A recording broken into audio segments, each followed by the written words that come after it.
ये दो बहुत ही महत्वपूर्ण सूत्र हैं जो आपको जनसंख्या से संबंधित सवालों को हल करने के लिए काम आएंगे। यदि मान लीजिए कि किसी नगर या किसी कस्बे की वर्तमान जनसंख्या अगर P हो और जनसंख्या में जो सालाना वृद्धि की जो दर है वो R% हो, यहाँ पे लिखा हुआ है जनसंख्या वृद्धि की दर R% वार्षिक हो, तो n वर्ष बाद उस स्थान की जनसंख्या क्या होगी? P इंटू 1+R/100 और इस पूरे की घात में n। P अलग है ना, इस ब्रैकेट के घात में n है। और वैसे ही n वर्ष पूर्व की जनसंख्या अगर आपसे पूछा जाए तो बस ये जो गुणे में है ये बटे में आ जाएगा। सूत्र बस ध्यान रखना है, फिर आपसे बन जाएगा ये। अच्छा, यहाँ पर जो सूत्र लिखे हैं अपन, उसमें अपन जनसंख्या वृद्धि की दर R% वार्षिक हो, हर साल के लिए वही है, यानी कि पहले साल भी R%, दूसरे साल भी R% है ना भाई। अगर n वर्षों तक के लिए जनसंख्या वृद्धि की दर एक समान हो तो ये सूत्र लगाएंगे, लेकिन अगर n वर्षों में हर साल जनसंख्या वृद्धि की दर अगर अलग अलग हो तो हम इस सूत्र का इस्तेमाल करेंगे। मान लो पहले साल जनसंख्या वृद्धि की दर R1% वार्षिक है, फिर दूसरे साल R2% है, तो अब ये घात में n होने के बजाय एक एक घात अलग अलग बढ़ जाएगा और ये R1 R2 अलग अलग बढ़ जाएगा। समझ में? तो ये सूत्र आप याद रखिएगा। यहाँ पर P क्या है? वर्तमान जनसंख्या। यहाँ पे जितना P दिख रहा है ना वो सब वर्तमान जनसंख्या है। तो चलिए अब पहला सवाल हम देखते हैं। एक शहर की वर्तमान जनसंख्या 35 कितना है? 3,55,000। ठीक है, 3,55,000 है। ऐसे ऐसे करके क्वामा लगा देते हैं तो पढ़ने में सुविधा होता है। तो एक शहर की वर्तमान जनसंख्या कितनी है? 3,55,000 है। शहर में जनसंख्या वृद्धि की दर 10% सालाना है। 10% वार्षिक दर के हिसाब से जनसंख्या बढ़ रही है, तो 3 साल बाद जनसंख्या कितनी होगी? तो ये 10% सालाना एक ही बस दर है, एक फिक्स दर है, हर साल वही दर से जनसंख्या बढ़ रही है। तो हम लोग ये वाला सूत्र लगाएंगे। तो n के स्थान पर हम लोग 3 रखेंगे। तो सॉल्यूशन कैसे बनेगा? पहला का सॉल्यूशन कैसे बनेगा? 3 वर्ष बाद की जनसंख्या कितनी होगी? 3 वर्ष बाद जनसंख्या तो बराबर P, और P क्या है? वर्तमान जनसंख्या, जो कि यहाँ पे कितनी है? 3,55,000 गुणित 1+R/100। R कितना है? 10% बटे 100, उसकी घात में n मतलब वर्षों की संख्या। कितने वर्ष बाद ज्ञात करने बोल रहा है? 3 वर्ष बाद। तो n का मान आपको 3 रखना है, सॉल्व करना है। 3, 55, 000 और ये देखो एक एक तो शून्य कटेगा, 10 एकम 10 और 11, 11/10 की घात में 3, मतलब इसको आपको 3 बार लिखना पड़ेगा। है नहीं? समझ में आएगा? फिर एक ठोक 0, एक ठोक 0, फिर एक 0, 1 0, 1 0, 1 0 कटेगा, फिर सबको गुणा करना पड़ेगा और चेक करना पड़ेगा कौन सा आंसर सही है।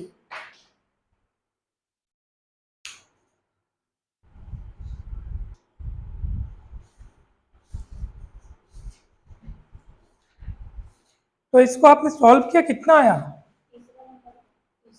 तीसरा। अच्छा, देखो गुणा करने से ये ऑप्शन आया होगा, आपने गुणा किया पूरा? 11 गुणित 11 गुणित 11 किया, कितना आया?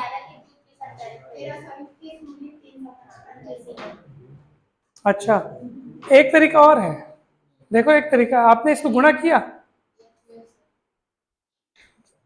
11 गुणित 11 गुणित 11 गुणित 355 किया होगा, तब आपका आंसर आया होगा।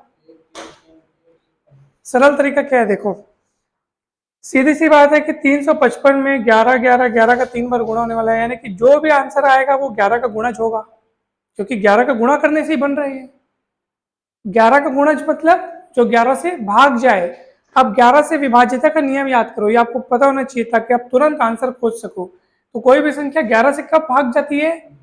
यदि सम स्थानों पर अंकों का योग और विषम स्थानों पर अंकों का योग का आपस में अंतर क्या हो, या तो 0 हो या तो 11 से विभाज्य हो। आप देख लो, फटाफट चेक कर लो, एकदम 1 सेकंड लगेगा। 5 5 4 को जोड़ोगे कितना आएगा?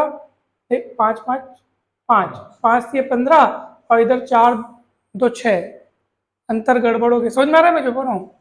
इधर देखो 0 6 4 को जोड़ोगे तो 6 4 10 और 4 4 8, गड़बड़ हो गया। 5 5 10 7 17 और इधर कितना हो रहा है? 4 2 6, तो 17 माइनस 6 कितना हो रहा है? 11, और ये 11 11 से विभाज्य है। उनका अंतर जो है या तो 0 आए या तो 11 से विभाज्य है, तो ऑप्शन सी इज करेक्ट। तो ज्यादा देर लगा भी नहीं, तो ऐसा आप लोग सोचे थे नहीं सोचे थे? सोचना था। 11 अगर दिख रहा है आपको तो 11 का गुणज जो है वो यूनिट डिजिट में देखो 5 5 दोनों ऑप्शन में है। देखो 1 गुणित 1 गुणित 1 पंचे 5, तो 5 5 दोनों ऑप्शन में है, और ऑप्शन सी इज करेक्ट। अच्छा ये बना दूसरा,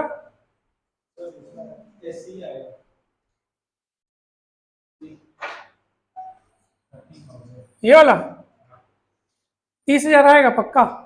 गुड, सही है। क्या आपने ये वाला सॉल्व किया? वाह, बहुत इजी है। इसमें क्या बोल रहे हैं? 2 वर्ष पूर्व क्या बात ही बोल रहे हैं, तो आपको कौन सा सूत्र लगाना है? ये वाला सूत्र लगाना है। वर्तमान जनसंख्या कितनी है? 4 लाख है 43,200, 43,200 अपॉन 1 प्लस 20/100, घात में कितना करोगे? 2। ठीक है, तो क्या होगा बताइए? घात में 2 करने पर उसके बाद ये होगा 43,200, 20 एकम 20 पंचे 5 एकम 5 और एक 6/5, ऊपर जाकर के ये 5/6 हो जाएगा। ऐसे बनाए हो? अच्छा, तो फिर आंसर आना चाहिए। देखो ये 6 से डिवाइड हो रहा है क्या? 6 एकम 6 सत्ते 42, 6 दूनी 12, फिर 6 एकम 6 एकम 6, 6 दूनी 12, 12 पंचे 60 और 60 पंचे 300, और वो डबल जीरो चिपका देंगे।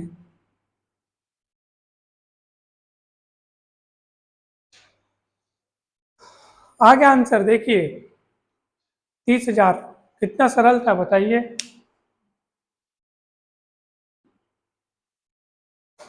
बेटे सरल था। चलिए, तो ये सूत्र भी आपको याद रहेगा, सूत्र भी याद रखो और सवाल भी याद रखो। देखिए ध्यान से देखिएगा आप सभी, बहुत सरल सवाल है ये। पहला जो सॉल्यूशन हम बनाएंगे, तो देखो विधिवत तरीके से अगर बनाएंगे, देखो एक इसका एक शॉर्टकट मेथड भी है, लेकिन मैं आपको उसको बाद में बताऊंगा शॉर्टकट मेथड को। पहले अगर अपन पूरा अच्छे से एकदम एक एक चीज को मानते हुए बनाएंगे, तो देखो कुल जनसंख्या कितनी है? कुल जनसंख्या, इसको मैं नाम दे देता हूँ टी। टी मतलब टोटल।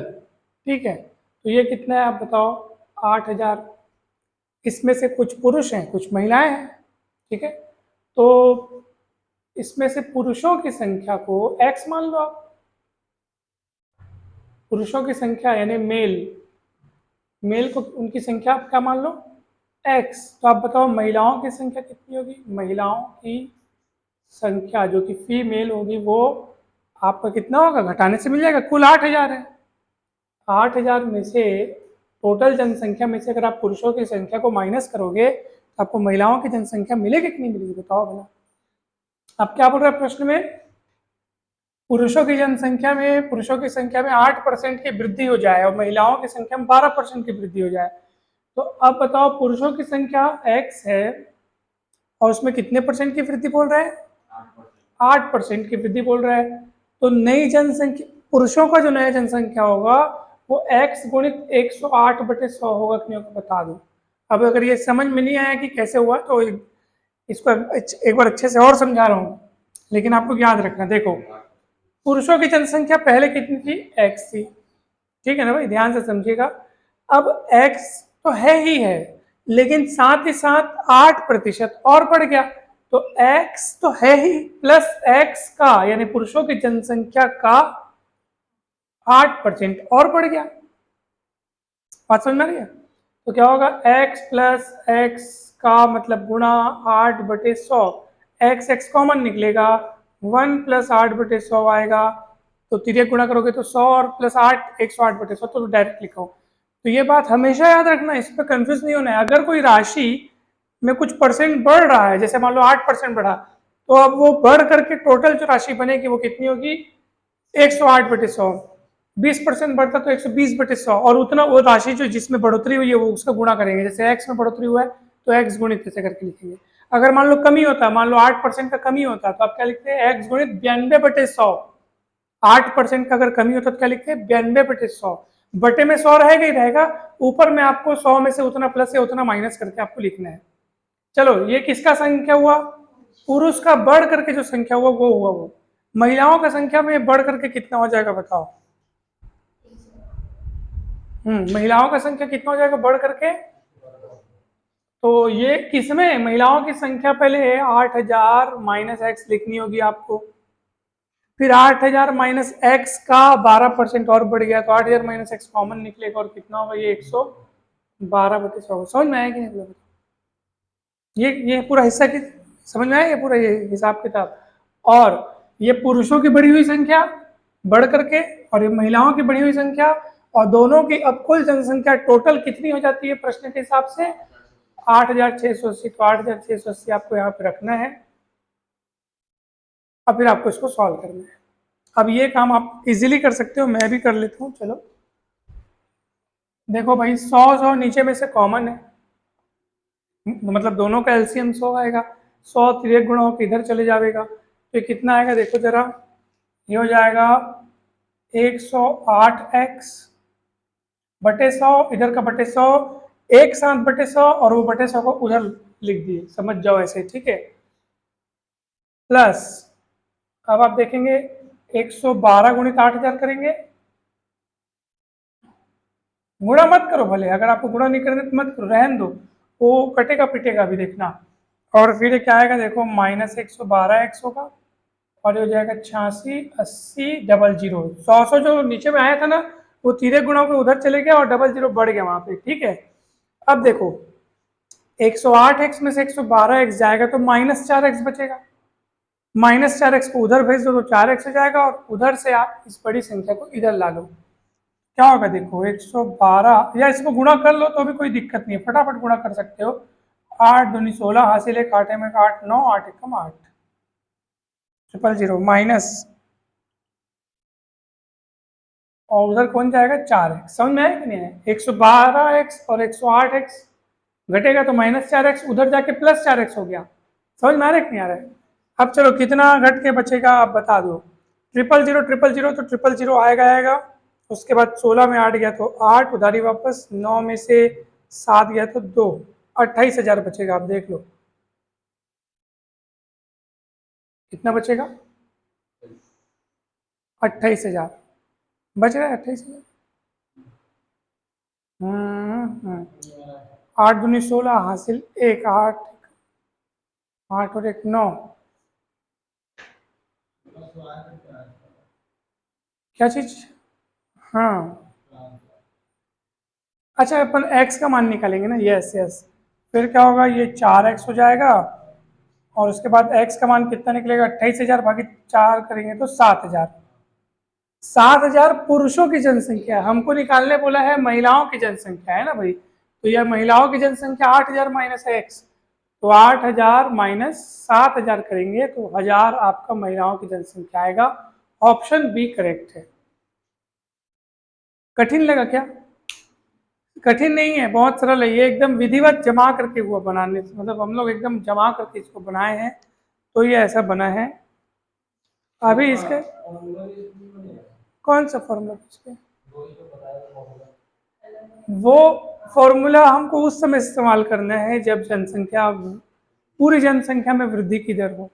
इसको तो बांट दिया सवाल को, पुरुषों का महिलाओं का अलग अलग कर दिया, थोड़ा सा देखना पड़ेगा ना इसमें। तो फॉर्मूला में नहीं रखना है, फॉर्मूला में आप देखो, फॉर्मूला क्या लिखा है, फॉर्मूला यदि जनसंख्या में वृद्धि की दर, वो पुरुष महिला वाली बात ही नहीं कर रहा है, इसमें तो पुरुष महिला का अलग अलग हिसाब किताब चल रहा है। तो ये आपको जरा सोचना है। तो अपन आगे बढ़ते हैं अब, और मैं आपको बताता हूँ कि इसको हम दूसरे तरीके से कैसे बना सकते हैं। एक और तरीका है हमारे पास, तो वो भी देख लेते हैं। बहुत ही आसान तरीका है।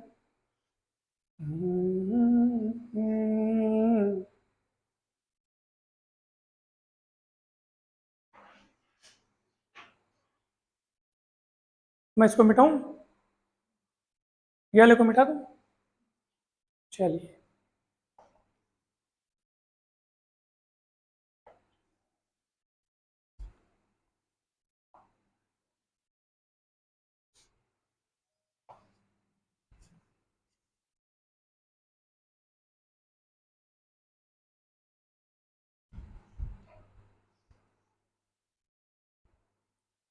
देखिए,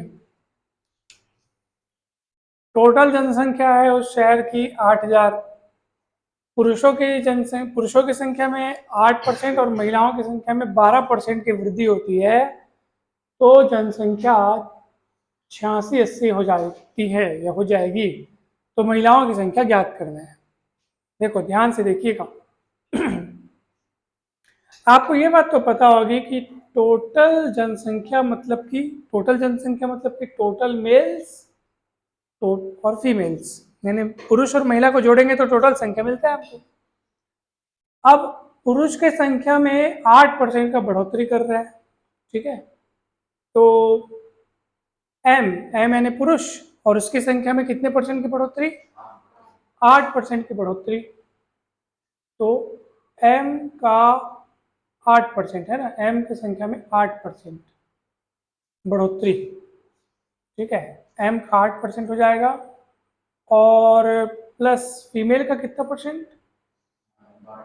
12% बढ़ोतरी। अपन ऐसा लिख सकते हैं क्या, देखो जरा, एम प्लस एम का 8%, ठीक है, एम प्लस एम का 8%, और एफ प्लस एफ का 12%। ध्यान से समझना, पुरुष जितने थे उनका 8% बढ़ा, महिलाएं जितनी थी उनका 8% बढ़ा, और ये टोटल मिलकर के कितना हो गया? 86-80। समझ में आ रहा है? कोई डाउट तो नहीं है ना? पुरुष, ठीक है, पुरुष, और पुरुष का 8% बढ़ा, महिलाओं का 12% बढ़ा, तो ये महिलाओं की बढ़कर कुल संख्या हो गई इतनी, ये पुरुष की बढ़कर कुल संख्या हो गई इतनी, ठीक है, और 86-80 हो गए। जबकि पहले टोटल कितना दिया है अपने को? 8,000। एम प्लस एफ टोटल 8,000 दिया है, तो ये एम प्लस एफ जो है वो टोटल कितना है? 8,000 है। ये और ये को मैं एक साथ रख दिया, एम का 8% है ना भाई, एम का 8% बचेगा, एम का 8%, और प्लस क्या बचेगा आपके पास? एफ का 12%। ये एम प्लस एफ अलग हो गए, समझ में? एक साथ लिख लिया, जो कि कितना हो गया मेरे पास? 8,000, क्योंकि टोटल जनसंख्या पहले 8,000 था, ये 8,000 इधर आके माइनस हो जाएगा, ठीक है। तो कितना होगा बताओ भला? तो एम का 8% प्लस एफ का 12%, आपको मिलेगा 680। डाउट है क्या?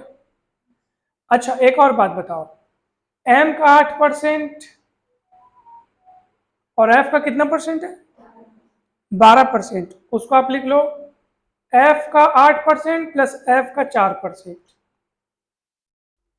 8×4=12 होता है, कितना हो गया? 680। डाउट है तो बताना। दो भाग, अब बोलोगे 8 और 4 में क्यों दो भागों में बांट के लिखे? क्योंकि ये 8-8 होगा, तो फिर से यहां से का 8% कॉमन लेके एम प्लस एफ का 8% आप लिख सकते हो। 8% कॉमन हो गया, एम प्लस एफ, और इधर क्या बचेगा बताओ बोला? एफ का 4%, ये कितना हो गया? 680। कोई डाउट है तो बताना। एम प्लस एफ का 8% मतलब 8,000 का 8%, और 8,000 का 8% आप निकालोगे ना, निकाल के देख लो, 8,000 का 8%, 8/100, डबल जीरो कटेगा, 8×8 = 64, 640। तो 640 इधर आके माइनस हो जाएगा, तो मात्र कितना बचेगा आपके पास? 40 बस बचेगा। 680 में से 640 जाएगा तो 40 बचेगा, और वो कौन है? एफ का 4%। एफ का 4% मतलब 4f/100, है नहीं भाई, नहीं समझ में आया क्या? एफ का 4% मतलब एफ गुणित 4/100। तो एफ का मान निकालना है आपको, तो क्या होगा 40 गुणित 100/4, तो 4 दहम और 100 1000 आ गया आपका आंसर। फीमेल की संख्या पता चल गई, वही पता करना था हमको। नहीं समझ में आया क्या? सरल मेथड है ना, सरल है ना। हाँ, दूसरा का सी आएगा। हाँ गुड, बहुत बढ़िया।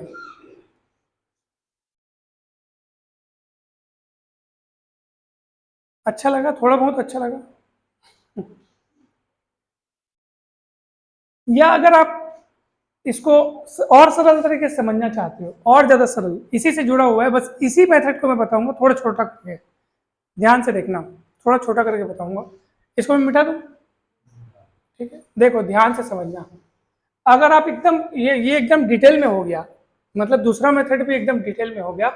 अगर आप न और ज्यादा सरल तरीके से समझ, इसी को बोलोगे सर इसी मेथड को और छोटा करके कैसे पढ़ेंगे, देखो आप ये देखो कि जनसंख्या में वृद्धि कितनी हुई है। पहले 8000 थी, अब कितनी हो गई 8680। बढ़ा कितना? 680 बढ़ा है। अब ये जो 680 बढ़ोतरी हुई है, इसमें कुछ पुरुष होंगे कुछ महिलाएं होंगी, बढ़ोतरी दोनों में हुई है। पुरुष की संख्या में कितना परसेंट बढ़ा है? तो इसमें जो है वो पुरुष की संख्या का 8% शामिल है, महिलाओं की संख्या में जो 12% बढ़ोतरी हुई वो शामिल है। ठीक है ना? आ रहा है ना? ठीक है ना?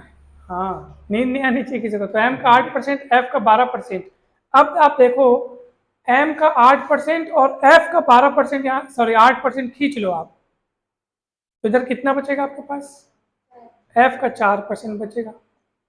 और ये कितना, दोनों का योग 680, क्योंकि 680 जो है वो बढ़ोतरी कितनी वो है, समझ में आया कि नहीं है? अब ये एम का 8% और एफ का 8% मतलब कुल जनसंख्या का 8%। समझ में? एम 8%, 8% कॉमन निकालोगे तो क्या मिलेगा? M plus F, M plus F कुल जनसंख्या का 8%। ठीक है ना? 8000, ये 8000 का 8% आपको लिखना पड़ेगा। 8 एम प्लस एफ मतलब 8000 का 8%, और एफ का 4%, 680। तो ये कितना आ रहा था? ये 8 8 64, 640 आ रहा था। तो 640 माइनस हो जाएगा तो 40 बचेगा। एफ का 4% अगर 40 है, तो फिर एफ का मान कितना निकलेगा? ये ऐसे ही लिख लो ना, 4f/100 लिख लो, 40 लिख लो, तो एफ का मान आ जाएगा 40 गुणित 1000/4, यानी कि कितना आएगा? सॉरी 100/4 यानी 1000। सरल तरीका। अब ये शॉर्टेस्ट, सिंपलेस्ट एंड शॉर्टेस्ट तरीका, डायरेक्ट अपन बढ़ोतरी कितनों वो देख लिए। उस बढ़ोतरी में पुरुष का 8% शामिल है, महिलाओं का 12% शामिल है। 8 इधर है, इसलिए इधर से भी 8 लेकर के मैं टोटल जनसंख्या का 8% लिख लिया। इधर केवल महिलाओं का 4% बचा रह गया और फिर आंसर आ गया। समझ में आया?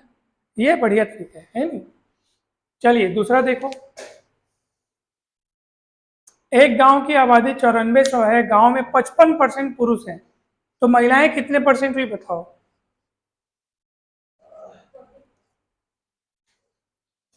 45 है ना भाई? 9400 टोटल आबादी है, अगर उसमें से 55% पुरुष हैं तो महिलाएं होंगी 45%, यानी कि 9400 का 45% महिलाएं हैं। का मतलब गुणा 45%, 45/100, इतनी महिलाएं हैं। अब महिलाओं की 80% आबादी शिक्षित है, मतलब कितने परसेंट अशिक्षित है? 20%। महिलाओं की 80% आबादी शिक्षित है, मतलब महिलाओं की 20% आबादी अशिक्षित है। महिलाओं की कुल संख्या इतनी है, और इतनी का अगर आप 20% निकालोगे तो आपको अशिक्षित महिलाओं की संख्या मिल जाएगी और आपका आंसर आ जाएगा। तो देखो कैसे आएगा, तो 0000 कटेगा, 20 एकम 20 पंचे 100 कटेगा, 5 एकम 5 नहीं 45 हो जाएगा, 9 चौक 36 80 लाई 3, 9 नहीं 81 3 84 हो जाएगा, 846 आंसर आ जाएगा। समझ में? तो आ गया आंसर। कैसे था? ठीक था ना?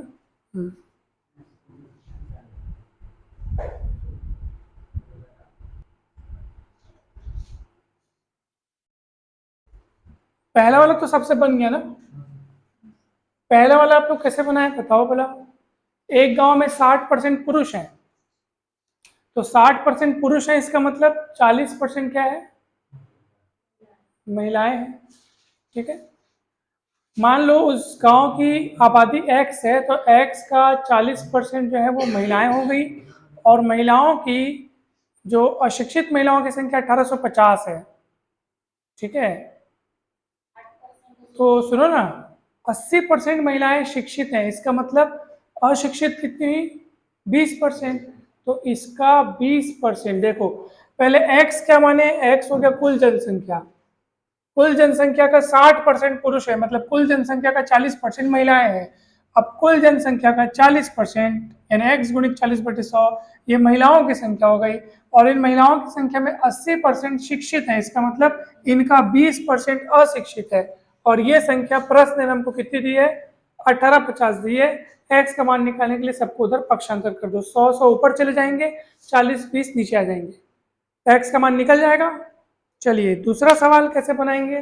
दूसरा सवाल में क्या है बताओ भला। एक गांव में 40% महिलाएं हैं, मान लो गांव की जनसंख्या 100 है, यानी कुल 100 लोग हैं। अब 40% क्या है उसमें, महिला हो गई, यानी 100 के हिसाब से ले रहे हैं, तो 40% महिला मतलब 40 महिला। ठीक है, 40 महिलाएं हो गई, तो पुरुष कितने होंगे बताओ भला। पुरुष कितने होंगे, 60, क्योंकि टोटल संख्या हमने कितनी मानी है, 100 मानी है। 100 का 40% मतलब 40, तो 40 महिला हो गए, तो पुरुष हो जाएंगे 60। अब पुरुष हो गए 60, तो पुरुष का 20% जो है वो विवाहित है। ठीक है, तो 60 का आपको 20% निकालना पड़ेगा, तो ये विवाहित पुरुषों की संख्या मिलेगी। समझ में आया कि नहीं है, समझ में आ रहा है ना। 60 गुणित 20/100, शून्य शून्य कटेगा, 6 दूनी 12, यानी कि 12 पुरुष जो है विवाहित होंगे। तो ऑब्वियस सी बात है, 12 पुरुष यानी कि 12 पुरुष विवाहित है, इसका मतलब कि 12 महिलाएं विवाहित है ना भाई। अब 12 महिलाएं विवाहित है, यानी विवाहित महिलाओं की संख्या हो गई 12, लेकिन कुल महिला है 40, तो विवाहित महिलाओं का प्रतिशत होगा 12/40 गुणित 100, तो ये आपका आएगा 30%। 30% महिलाएं विवाहित है। क्लियर है, तो इसको ध्यान रखना, देख लो। हमको विवाहित पुरुषों की संख्या पता चल रही है, लेकिन हमको विवाहित महिलाओं की संख्या का प्रतिशत निकालना है। तो याद रखना, विवाह का यहाँ पे संबंध है, इसलिए जितने पुरुष विवाहित उतने महिला विवाहित, और महिला विवाहितों की संख्या बटे कुल महिलाओं की संख्या गुणित 100 करोगे, तो विवाहित महिलाओं का प्रतिशत आपको मिल जाएगा। ठीक है, इस बात को ध्यान रखना। अच्छा क्वेश्चन, इस टाइप का क्वेश्चन आ सकता है। ठीक है, और चलो तीसरा क्वेश्चन आपने बनाया, इसमें क्या है, लगातार 2 साल आबादी बढ़ रही है, लेकिन तीसरे साल कम हो रही है। तो इसमें हर साल का प्रतिशत अलग अलग है। तो जो मैं आपको सबसे शुरुआत में सूत्र बताया था, उसमें जो दूसरा नंबर का सूत्र था, कौन सा वाला सूत्र आपको पता है। हाँ, तो उसमें R1 R2 प्लस में रखेंगे, लेकिन R3 माइनस में रखना, क्योंकि तीसरे साल आबादी कम हो गई है 25%, है ना। तो कितना होगा देखो, तो एक काम करते हैं ना, शुरू की आबादी अपन क्या मान लेते हैं, x मान लेते हैं। मान लो शुरुआत में अभी जो आबादी है वो x है, और 2 वर्षों में 10 और 20% की क्या हो गई, वृद्धि हो गई। तो दूसरे मतलब पहले साल जब 10% की बढ़ोतरी हुई, तो कितनी बढ़ोतरी हुई, कितनी बढ़ोतरी हुई, 10%। तो कितना हो जाएगा, मतलब अभी एक साल बीता और जनसंख्या 10% की बढ़ोतरी होने के बाद कितनी होगी पता है आपको, 110 x गुणित 110 x बटे 100। x गुणित 110 कैसे हुआ, समझ में आया कि नहीं आया। 10% का बढ़ोतरी हुआ है, वही x प्लस x का 10% करने से x कॉमन निकलेगा, 100 एक कम 100 और एक 10, 110। तो ये एक साल बाद जनसंख्या हुई, एक फिर अगले साल और बढ़ी, कितनी बढ़ी, 20%। तो अब क्या गुणा करोगे, 120 x बटे 100 करोगे, वो सूत्र भी लगा लो, वही आएगा। आप देखो ना, p कितना हुआ, p मतलब अभी वर्तमान की जनसंख्या, तो p को मानना x, फिर क्या लिखोगे 1 प्लस R1 बटे 100, तो R1 क्या लिखोगे 10, तो 10 बटे 100 लिखोगे, तो तिर्यक गुणा होकर क्या कि यही आएगा ना भाई, यही तो आएगा। फिर क्या लिखोगे आप 1 प्लस R2 बाई 100, तो R2 का मान क्या रखोगे 20, तो 20 बटे 100 करोगे तो 100, 120 बटे 100 यही आएगा। लेकिन तीसरे नंबर में क्या हुआ है, तीसरे साल में क्या हुआ है, कमी हुई है। कितने की कमी हुई है, 25%। तो अब क्या लिखोगे यहाँ पे 75। ठीक है, ये एक्स एक्स कॉमन निकल गया, इसलिए एक्स मत लिखो, सॉरी यहाँ पे गड़बड़ हो गया थोड़ा सा, एक्स नहीं लिखना है ना, एक्स एक्स कॉमन निकल, हमको केवल संख्या लिखना है। देखो तो एक्स प्लस एक्स का 10%, तो एक्स एक्स कॉमन निकल जाएगा, 1 प्लस 10/100 आएगा ना, 110/100 हुआ, एक्स कॉमन निकल चुका है। या अगर आप वो सूत्र देखोगे एक्स 1 प्लस, हम केवल क्या लिखते हैं, R1/100 लिखते हैं, 10/100 लिखते हैं, तो 110/100 केवल यहाँ संख्या रहेगी, समझ में आ रहा है ना, R1 मतलब 10, 10/100 ऐसा, इस तरह से ये धोखे से एक्स लिखा गया। चलो उसको मैंने हटा दिया और ये 75/100 हो गया। तो ये जो आप निकालोगे ना, ये जो तीनों साल का जो प्रतिशत परिवर्तन हुआ, तो 3 साल बाद क्या जनसंख्या होगी वो आपसे यहाँ पे आएगा पक्का। यानी कि 99x/100 कर देता हूँ, है नहीं, हाँ 0.99 आया, मतलब कि 99x/100। ये क्या हुई आपकी, ये 3 वर्ष बाद की जनसंख्या। इतने सारे चेंजेस, अब पहले साल 10% बढ़ा, फिर 20% बढ़ा, फिर 25% कम हुआ, ये सबको आप हिसाब किताब करके देख लो, इतना ही आएगा आपके पास। कैसे बताऊं, ये देखो ऐसे, ये देखो देखो, तो फटाफट फटाफट कैलकुलेशन, एकदम फटाफट। 1 0 से 1 0 कटा, 1 0 से 1 0 और काट लो, ये 100 खत्म हो गया। ठीक है, इधर देख लो 25 थी या 75, 25 चौक 100, 4 एकम 4, 4 थी 12, समझ में है कि नहीं है बताओ। तो देखो 3 थी 9 और 11 नहीं है, 99/100, जल्दी से आ गया। ये क्या हुआ, 3 वर्ष बाद की जनसंख्या, और सबसे शुरुआत में कितनी थी, मतलब कि वर्तमान जो आबादी थी, वर्तमान आबादी अपन कितने मानेंगे, एक्स मानेंगे। अब देख लो दोनों का अनुपात कितने हैं, प्रश्न में क्या बोल रहा है, देखो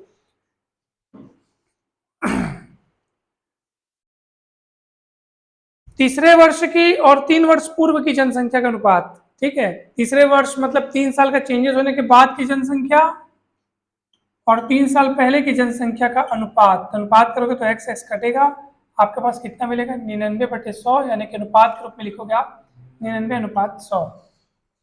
वो तो दिख ही रहा था यहाँ से, आप देख लो, यहीं से दिख रहा है आंसर, ऑप्शन बी करेक्ट होगा।